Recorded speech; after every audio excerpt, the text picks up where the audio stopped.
गुलबर्गा किला, जिसे अब कलबुर्गी किला भी कहा जाता है, कर्नाटक राज्य के गुलबर्गा वर्तमान में कलबुर्गी शहर में स्थित एक महत्वपूर्ण ऐतिहासिक धरोहर है।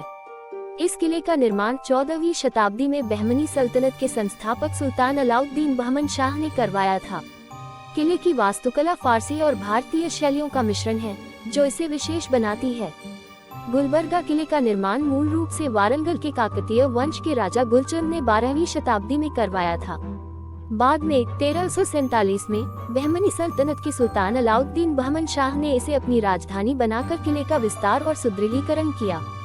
1425 तक ये बहमनी साम्राज्य की राजधानी रहा, जिसके बाद राजधानी को बीदर स्थानांतरित कर दिया गया। किले के भीतर कई मस्जिदें, महल और अन्य संरचनाएं बनाई गईं, जो उस समय की समृद्धि और वास्तुकला का प्रतीक है। किले की वास्तुकला में फारसी और भारतीय शैलियों का अनूठा मिश्रण देखने को मिलता है। किले के चारों ओर 30 फीट चौड़ी खाई है, जो इसे सुरक्षा प्रदान करती थी। किले में 15 मीनारें हैं, जिन पर 26 तोपें स्थापित हैं। इनमें से एक तोप, जिसे 12 गाजी तोप कहा जाता है, लगभग 29 फीट लंबी है और इसे दुनिया की सबसे लंबी तोपों में से एक माना जाता है। किले के भीतर स्थित जामा मस्जिद एक विशेष आकर्षण है। 1367 में निर्मित इस मस्जिद की वास्तुकला स्पेन के कोर्दोबा मस्जिद से प्रेरित है। मस्जिद में 250 मेहराब, 75 छोटे गुंबद और 5 बड़े गुंबद हैं, जो इसकी भव्यता को दर्शाते हैं। यह मस्जिद दक्षिण भारत की पहली मस्जिदों में से एक है और अपनी अनूठी संरचना के लिए प्रसिद्ध है।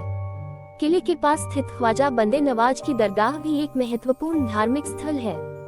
ये दरगाह सूफी संत सैयद मोहम्मद गैसू दराज की समाधि है, जो 1413 में गुलबर्गा आए थे।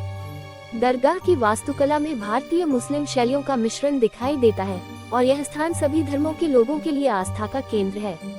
गुलबर्गा किला अपनी समृद्ध इतिहास, अद्वितीय वास्तुकला और सांस्कृतिक महत्व के कारण इतिहास प्रेमियों और पर्यटकों के लिए एक आकर्षक स्थल है। Thanks for watching. If you like this video, then do like, share and subscribe to my YouTube channel for more videos.